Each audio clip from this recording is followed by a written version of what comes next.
PROSIGNS and most commonly used abbreviations in Morse code.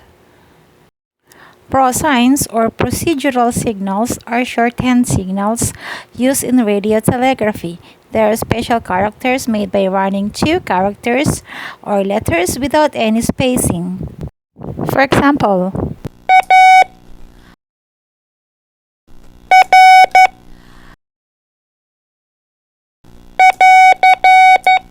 Alpha Radio, dida-dida-dit. Alpha Romeo is a prosign for end of transmission or end of message. To distinguish with regular characters, it is written with overscore.